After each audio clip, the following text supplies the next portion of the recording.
Hi guys, I'm Enna. Welcome on Sarang.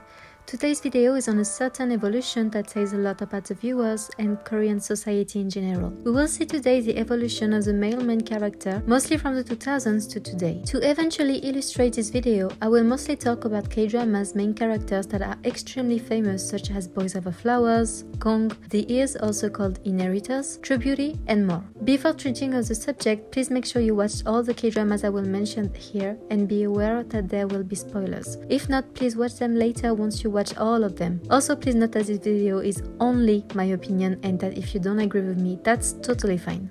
To talk about an evolution, we have to talk about a certain change in the male main leads over the years.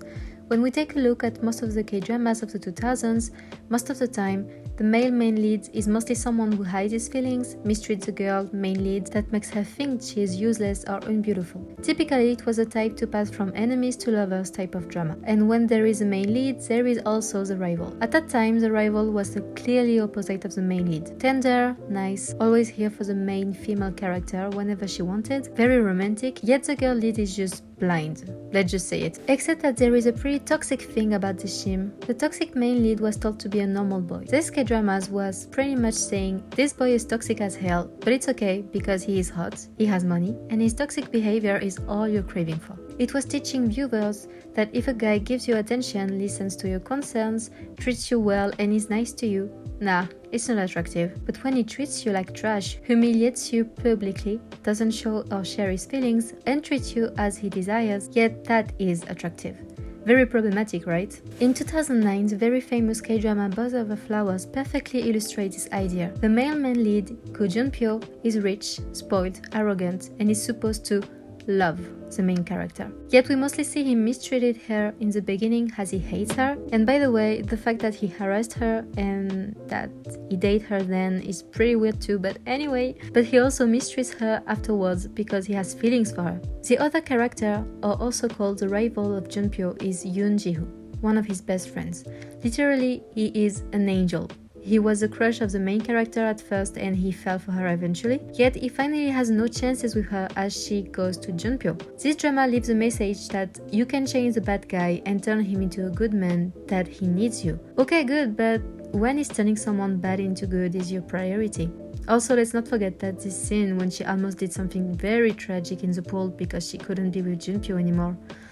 Yeah. In what way is this relationship good for her? I agree that anyone can change or make mistakes, but it is a job to do that, not the main character's job. Holding on to someone because we need them is not good or do not make any good relationship. In the inverse, we can notice over the years that this shim changed and that the toxic guy is no longer what the viewer wants for the main lead, but more a nice guy. This shim can be found in the K-dramas Weightlifting Fairy Kim Bong-joo in 2016 or Mad for Each Other in 2021. In Weightlifting Fairy Kim Bong-joo, the main lead is a girl who is studying weightlifting in university and falls in love with a guy studying swimming. Basically, it's a bit more complicated for real. Of course, they didn't really like each other at first, but not to the point where one is harassing the other. It's more a cheeky relationship than a hate one. The male main lead, called Jung Jung-young, is just cheeky and likes to tease lightly Bok-joo, simply because he's in love with her. Nothing is toxic in his behaviors towards her. He even listens to her concerns, tries to make her life better and make her smile, and he is very affectionate towards her. Clearly a non-toxic behavior compared to the 2000s. In Mad for Each Other, the male main lead,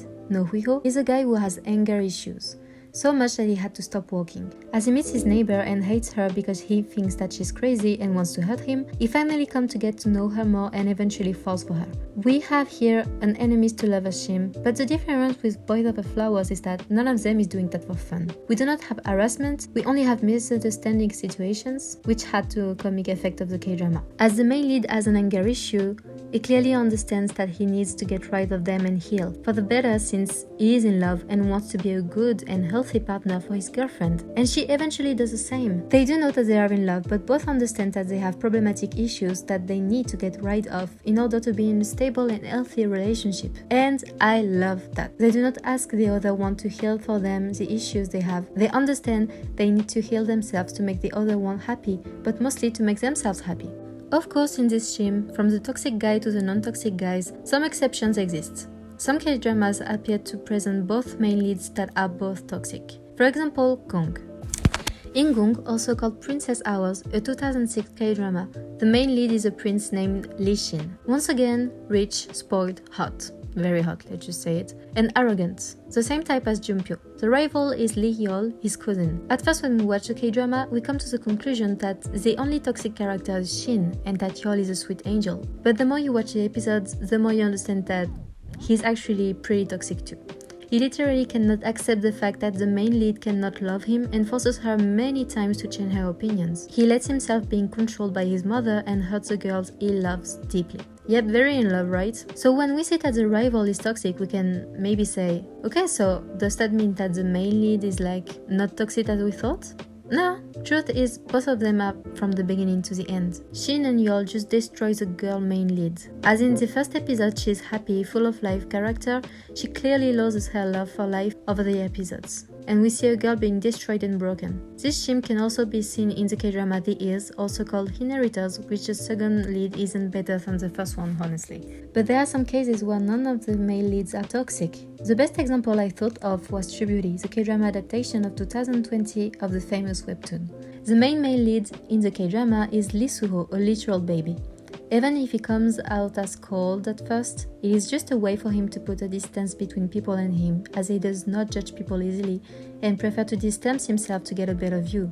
You get it? Are you with me? But in reality, Soo-ho is just a baby, very romantic, always want to make sure that the main lead is in a good place and feel comfortable in her own skin. Yet the other main lead, Han Seo-jun, isn't toxic at all too. As Soo-ho was cold at first for distance matters, Seo-jun does too only because he realizes that he's falling for his friends. While we were always told that there were a healthy and a toxic lead before, this shim here just explains that the two guys can be rivals in a love triangle, but not so different in a sense. Han Seo-jun and Lee Soo-ho both love the main character, but do not try to hurt her and are true angels to her. The only thing that will make them different in the main character's eyes are her personal preferences, and also that Soo-ho and her knew for each other from the childhood played a lot, I guess, since Koreans love stories that start from childhood. It has this fated love shim, but we will see that in another video. As we saw before, the toxic male leads winning the heart of the girl lead was a very popular shim in the 2000s, yet disappearing over the years until today. But is the first shim still possible today in the 2020s? Well, there are some K-dramas that tried it. The first one that came to my mind was Love Alarm. For real, this isn't a very clean or healthy character on this show, but for real, season 2 was such a mess. I'm still not over the fact that she didn't show Sun-ho,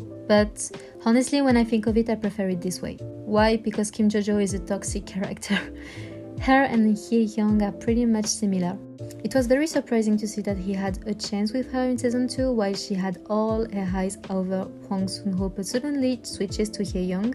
While she never thought of him as a potential lover in season 1, to me it's just illogical, and she maybe never really loved Sun-ho before, which still had feelings for her between. Well, baby, you deserve better, as you did.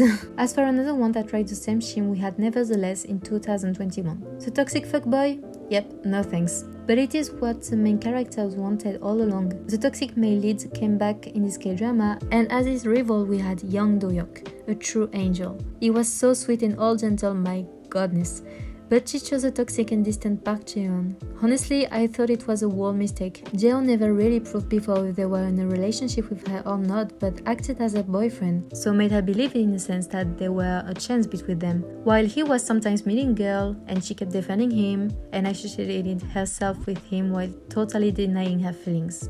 Yep, toxic. But something that left me a bit relief about those situations is the reaction of the other viewers. Indeed, many people were disappointed with those shims happening in the 2020s. As for before the 2000s, it was a true trend and people were taught it was normal. But over the years, we actually did realize that it wasn't in reality. It was just toxic and totally unhealthy behavior. So coming back to the male toxic lead winning the girl lead is just impossible. Many people were disappointed for the ending of the K-dramas, expressing how much they would have preferred the girl lead to end up with a healthy male lead. Thank you so much for watching this video. I hope you enjoyed it. Please share your opinion in the comment that you agree with me or not. I would love to hear about your thoughts or even toxic male leads that I would have forgotten. If you enjoyed this content, please make sure to subscribe to my channel, maybe follow me on Instagram, like the video and click on the bell to get notifications whenever I post a video. I must leave you now. Bye!